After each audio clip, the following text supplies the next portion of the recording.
Hey YouTube, this is Christy. I hope you guys are doing well. For those of you who don't know me, my name is Christy. I am the founder of Undies Loft and Flow BioWare by Undies Loft. And I am coming to you guys with just a really quick note of a few things that you should be aware of when starting your business. So let's chop it up. Three things. Number one is make certain that you have a legal framework set up before you do anything. As soon as you realize that you want to open up a business or start a business, figure out how you want to set yourself up from a legal perspective.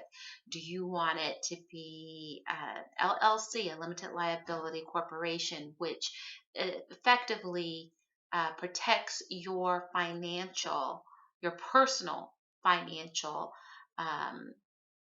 property and assets should someone try to come after you?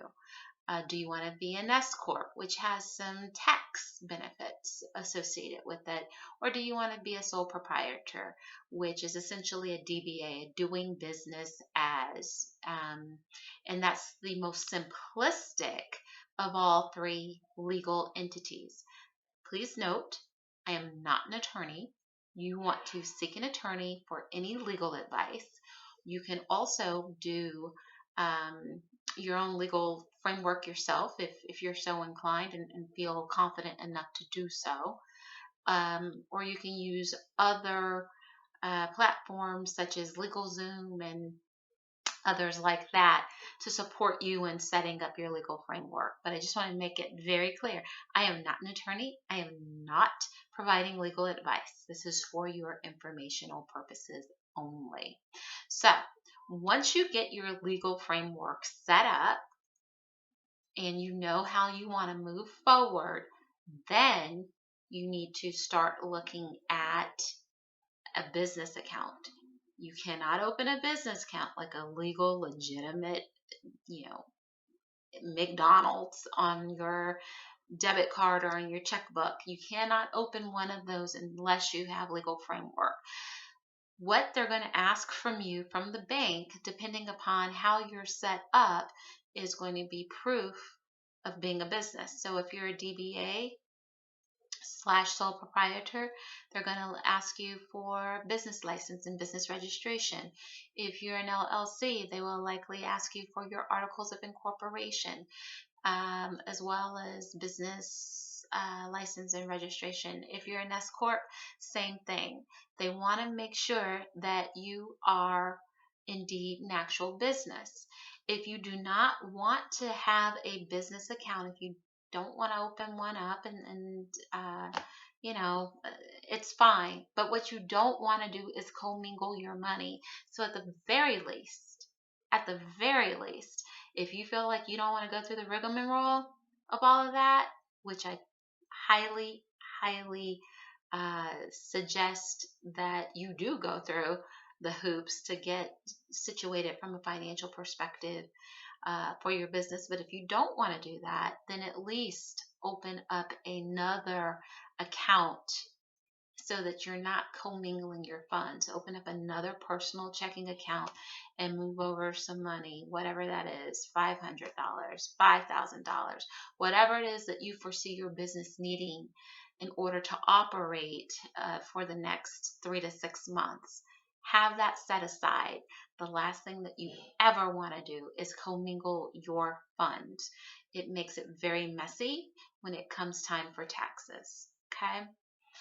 The next thing that I wanted to touch on is while you're doing all of the legal aspect of it and the financial aspect of it, you want to ensure that you are working on your marketing at the same time, concomitantly. At the same time. And the reason is you don't want marketing to fall to the wayside, because you getting to the point of launching will come so quickly that your mind's going to be elsewhere. So get ahead of the curve and recognize that you need to start thinking about marketing. What are some key things that you're going to need? Key things that you will need for marketing are business cards. Everybody needs a business card. Um, this is how, when you're having conversations or you're talking to folks and they ask you what you do, even if your business is a part-time situation for you right now, start thinking of yourself as a business owner, as a founder of whatever, as a CEO of whatever, and start practicing your elevator pitch, your 30-second message, of this is what I do, my elevator pitch. Hi, my name is Christy. I am the owner and founder of Undies Loft and Flow BioWear by Undies Loft. It's underwear designed to absorb your period. They're sustainable, washable underwear that my company manufactures, and we sell solely online. Please check us out. Here's my business card if you have any questions, and or if I can support you in anything, right? Because that's the other piece. It's not only about you selling you. People who are interested in what you do, 9 times out of 10, they're also seeking information from you. And that's how you create relationships. They're not one way. Fruitful relationships are two-way streets. So make sure that you always offer yourself up to support somebody as well, even if it's just with information, right? It doesn't cost you anything. And the game out here is large enough for everybody to get a piece of the pie. Nobody needs to sit at the table and starve. We can all eat out here. The next thing that I wanted to say relative to marketing. So once you get your business cards, also start thinking of how is it that you want if it's a product, how do you want your products to arrive to your customer's door? Now, what I don't want you to do is get so caught up in, I need boxes. I need boxes with my name on it. I need poly mailer bags with my name on it. That's great to do, and that is fantastic for the business who's pulling, millions, plural, not million, millions, plural, uh, pulling that down or doing that in business. That's totally okay for them to do. But right now, when you're starting out, you've got a little meager, $15,000 budget, $10,000, 500, whatever it is. Whatever your budget is, you need to be thinking about how are you going to market and still hang on to your coins so that you can spend those dollars where it matters, which is the product or the service, right? And that's not to say that marketing isn't part of the service aspect of it all. I mean, let's just be realistic. It's sort of like buying a new home, right? Curb appeal. You have curb appeal when it comes to products. You want things to show up looking nice, looking beautiful, looking as though, if you're trying to sell a vase for $50, well, it better look like it's a vase that should be sold for $50. It should be coming, in a really nice box with maybe a little thank you card, some tissue paper and raffia and whatever. You guys, you understand where I'm coming from. But in the same token, recognize that that's going to eat away from your bottom line. And you want your profit margin you want your revenue to bring in as much revenue as possible, and you want your profit margin to be as wide as possible. And so you have to start asking yourself, where can I put my money where it counts? So if that means that maybe you use poly mailers starting out, maybe with your name on it, maybe you make stickers and you put that on the front, whatever it is, then that's what you do versus spending $5 for a single full colored box to put stuff in. At the end of the day, folks are going to throw that stuff out anyway. And, I used to have another business roughly about 10 years ago. I had my own physical boutique, a Bath and Body boutique, Aroma Chef Bath and Body. And what I did was created these tailor-made fragrances for people, whether it was, in a lotion base, a shampoo or conditioner base, a body spray base. etc. You name it, I had it and I made it. And I had a little store and I had an employee and the whole 9 yards. And what ended up happening is I got so wrapped up in the marketing aspect. I had to have the right container, just the right sticker, this sort of box, this sort of tissue paper. And that really ate into my profit because I added those things in to the cost, the at cost total of the product, which then when I did my calculation for what I was going to sell it for, it increased the price to the customer because I passed it on to the customer, right? At the end of the day, customers want quality product. And yeah, to have it show up in a beautiful packaging, that's nice and all, but at the end of the day, they want quality product that they don't have to spend an arm and a leg for, or sell their blood for, um, or put out a second mortgage, whatever it is that you're selling, product or service. But I'm here to tell you, get the the minimal, what is going to be the minimum that you need to spend in order to get the maximum punch for whatever it is that you're doing. The other part of marketing is you want to think about how are you going to continue to engage with your folks. So for me personally, I think 1, business cards are so important. 2, having a little postcard, a little 4x6 or 3.5 by 5.5 card to put in your mailers if you've got a product that simply says thank you so much. We really appreciate your business and your support of a small business. Please follow us on Instagram or on Facebook. Tell your friends about us. It's totally up to you if you want to provide a discount. But here's what I have to say about discounts. Discounts should be your last resort. And I get it. You're new. You want to bring in as many people as possible to your business or to your website or whatever it is. But could you offer something that is considered valuable versus discounting your product? Prime example. So with Undies Loft and Flow BioWare specifically, you have to hang dry those because of the absorbency aspect of the underwear. You can't put them in the dryer, otherwise the absorbent padding, the fibers in there, will tend to bunch up and not be as effective. So instead of offering 10% or 15% off, I'm not going to do that. I'm not going to discount my products. I've not even made it out the gate yet. I need as much money as I can possibly make.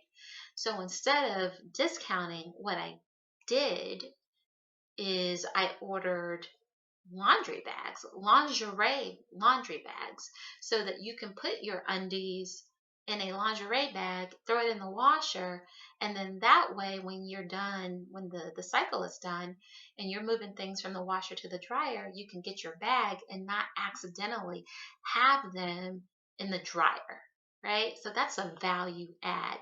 Ask yourself, for your product or for your service, what is a value add that you can provide versus discounting, right? Because if the individual doesn't believe in your service or in your product to begin with, you can sell that sucker for 75% off and you still may get no takers. So just continue to keep that in the back of your mind. What is my value add? What is the value proposition of my service, of my product? And a value proposition is essentially what problem does my service or my product solve? That's your value proposition. For me, for Undies Loft, it solves not waking up in the morning to a murder scene with your period. It solves not ruining your $8,500 sheets.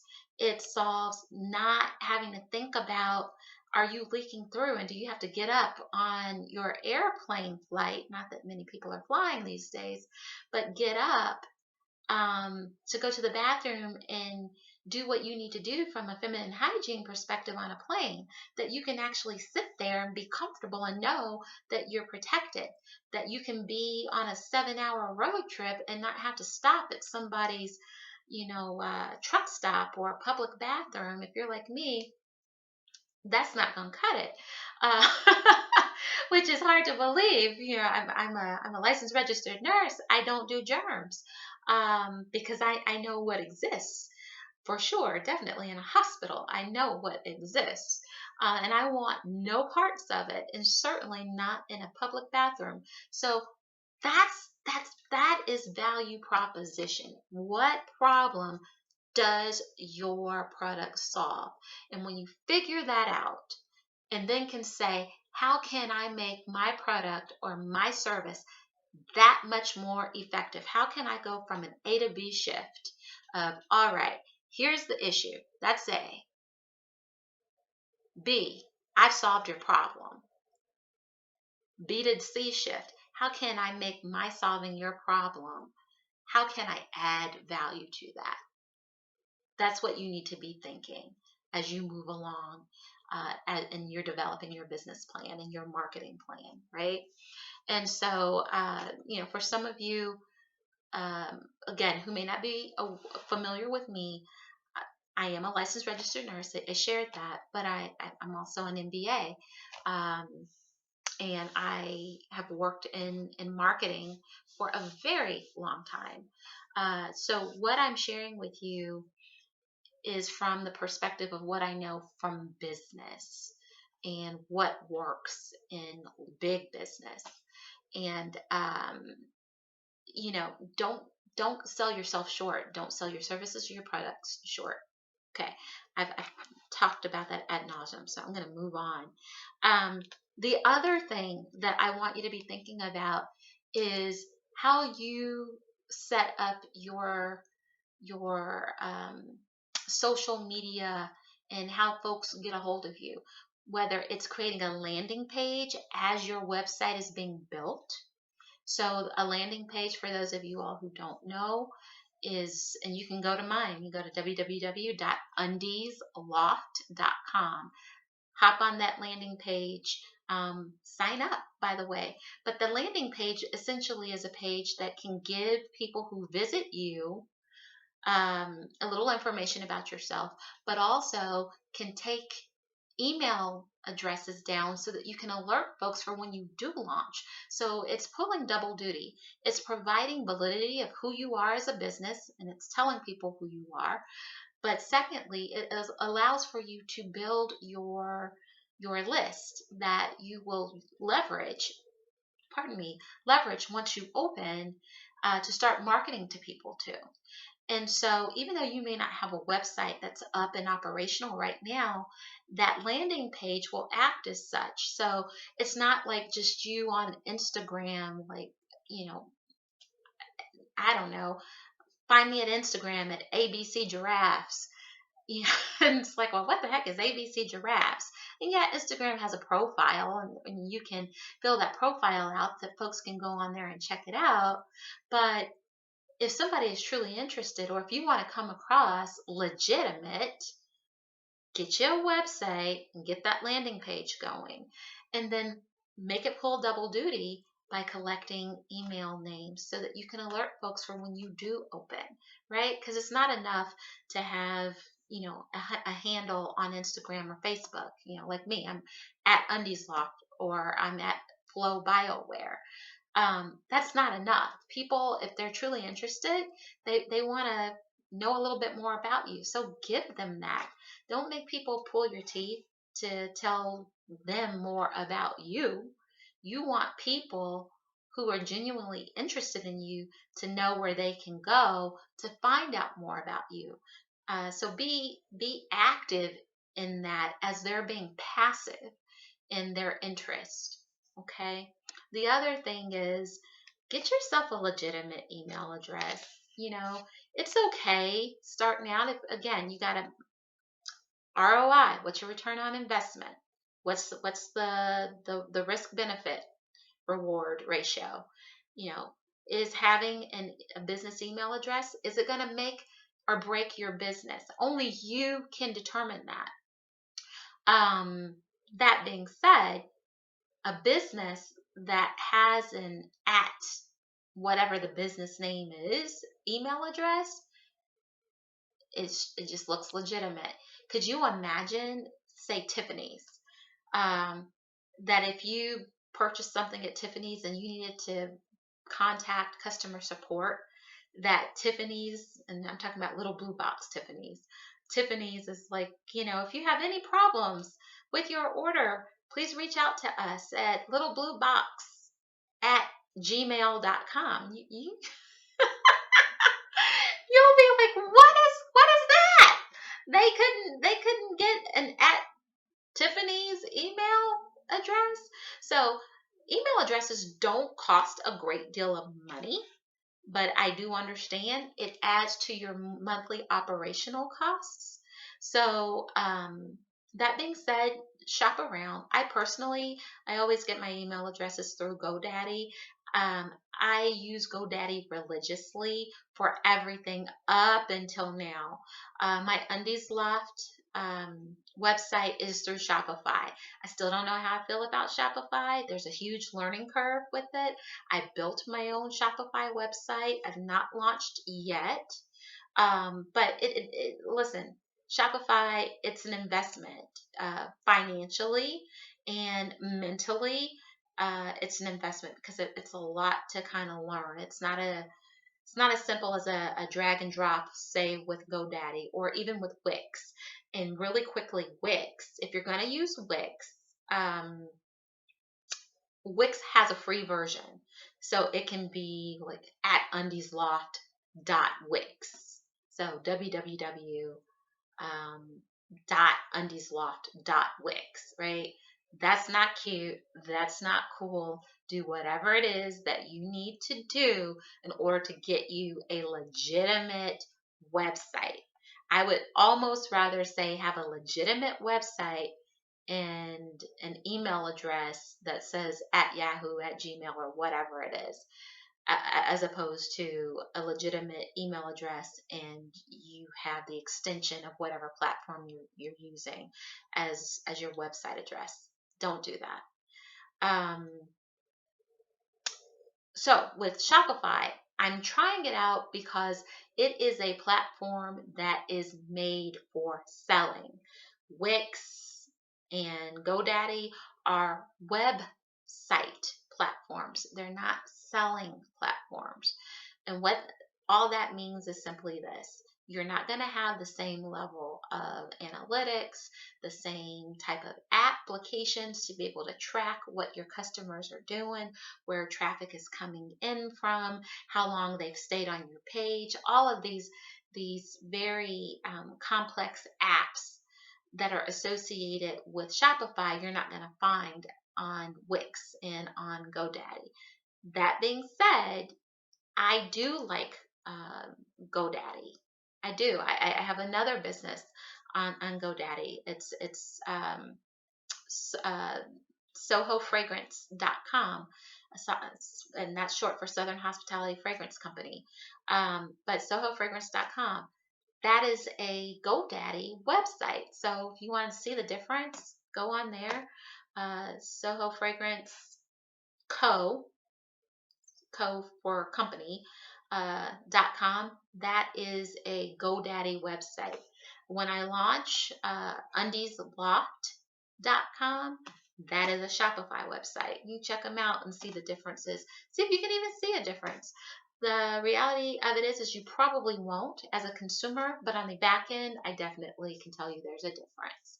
Now, with Wix, really quickly, you can build a free website with Wix. Before you decide, yeah, I'm gonna rock with Wix, I'm gonna roll with Wix, wait at least 10 to 14 days. And this is why I say do all of this marketing stuff as you're setting up your legal structure and your financial, all of that. Be working on the marketing piece, but wait about 10 to 14 days. Wix will more than likely send you an email for 50% off. That's 50% off your first year. So, If you've got the time, definitely wait it out. Also, with Shopify, they give you, um, I believe it's a full month. I got a full month. It might have been 2 weeks, but then they extended it for another 2 weeks, which was super cool. So I ended up with a full month of Shopify. And with Shopify, it's more expensive. That's another reason why I'm not 110% sold on it. It's more expensive, but it's by the month. So after a couple of months, let's say you give yourself an entire quarter, which is 3 months of operating your business on Shopify, and you decide, you know what, this is not for me. Um, that's totally cool. Then you can just transfer your domain name over to Wix or GoDaddy or uh, was it Big Cartel or whatever it is. I don't know. There's several other platforms out there. You can just transfer your domain name and then build your website with the new platform. The other thing that I want to tell you about is everybody talks about Vistaprint. I like Vistaprint. Don't get me wrong. I like Vistaprint. I have been using Vistaprint for at least 20 years. At least. The problem with Vistaprint is they've gotten very pricey over the years. Now, I use another printer, a wholesale printer. It's called GR Print. GR Print. And it's a wholesale printer. And in order for you to be able to use it, you have to be a business. I think they say you have to be a graphic designer. No, you don't. I'm not a graphic designer, but I have a wholesale account because I'm a legitimate business, right? And as such, who's to say that I don't have a graphic designer working for me in my business? But GR Print, just to give you an example, you can get 500 business cards for $13, full color, front and back. And you can get the UV printing on that, spot printing or no printing at all. You can get 1,000 postcards, 4 by 6.25 for like $35. It's super, super inexpensive, super, super fast. Even those, those banners that you can pull up, where it's got the stand built in and you can pull it up and then hook it. You can get one of those, $65, 33 inches by 80 inches tall. So just shy of 3 feet and just a little bit more than 7.5 feet tall. $65. GR Print. So check them out. The caveat is that you have to design everything. So if you do not have graphic design skills, you can go on a Fiverr and find somebody to design your stuff. I do all of my designing, and I use a platform, an online platform called Photopea. It's a Photoshop type platform, but it's called Photopea. Photo, Photopea. Photopea. They have a free version that you can take advantage of, and you can design all of your stuff and then send it over to GR Print. You want to make sure that if you do use GR Print, that you're following their formatting instructions. Typically, it's a 0.125 bleed. And what that means is if you've got a card that's, say, 4 by 6, then it should be 4.125 by 6.125, so that the colors bleed all the way to the edge. That's all that means. Anyway, listen, I feel like I have talked you all's ears off. But if you have hung with me this long, thank you so much. Don't forget to like and subscribe. Again, check me out on Instagram at undiesloft, and go to www.undiesloft.com. Sign up for my mailing list so that you get alerted for when I have my virtual launch. Till then, everybody, have a great one, and we'll do it again next time. Cheers.